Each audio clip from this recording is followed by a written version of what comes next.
Compagnie Crayon a bonne mine, celle-là ils l'ont bien cherchée. Mais comprenez, elle participe dès ce soir à la bourse aux artistes de Thun, tout comme 3 autres artistes ou groupes de l'arc jurassien. Tandis qu'Eugénie Rebeté, native de Mervelier, se voit remettre à cette occasion le prix suisse de la scène pour sa Gina.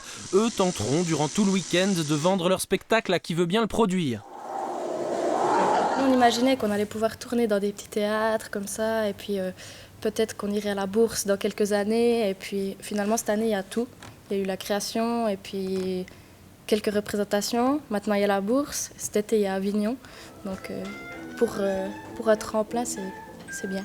C'est une super opportunité. Pour nous, c'est ouvrir le marché suisse-allemand, c'est s'ouvrir même à l'Allemagne. C'est de faire vivre ce spectacle et de se faire connaître là-bas.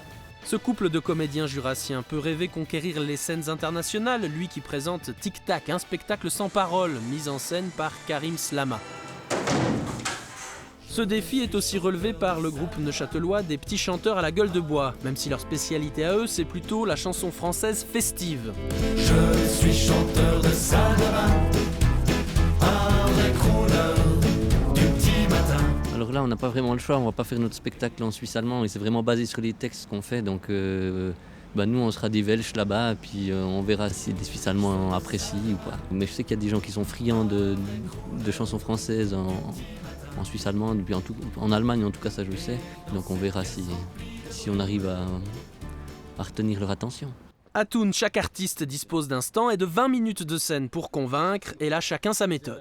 C'est vrai, ce qui est bien, c'est qu'on a pris quand même beaucoup plus de confiance en nous avec les années. Et puis, je pense que on va essayer de donner quelque chose de chouette pour cette histoire de Thun, quoi. En gros, on va aussi présenter 9 ans d'une relation d'amitié entre nous. Et puis ça change beaucoup d'un projet musical monté avec des gens qui se connaissent depuis pas très longtemps.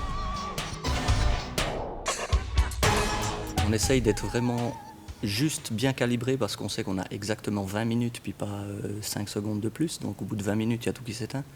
Donc il faut être juste, il faut choisir le bon extrait du spectacle pour que les gens qui nous verront ils puissent avoir une bonne représentation de l'histoire. S'il n'en tenait qu'à nous, nous leur dirions à tous comme de coutume entre 3 et 6 fois merde, mais laissons plutôt les artistes s'encourager entre eux. On aimerait nous aussi avoir la gueule de bois parce qu'on aura fait un maximum de contrats lors de cette bourse avec eux et puis qu'on se retrouve ailleurs qu'à la bourse dans plein de festivals ou d'autres rencontres culturelles. Et puis on leur souhaite vraiment bon succès, bon vent. Est-ce que vous avez choisi le nom de votre compagnie par rapport au nom de la compagnie créole ? Parce que nous, on aime beaucoup la compagnie créole. Quelle chanson ? Au bal masqué, ohé, ohé. Et puis aussi le douanier Rousseau. Ouais. Donc on vous souhaite toute bonne chance à Thun.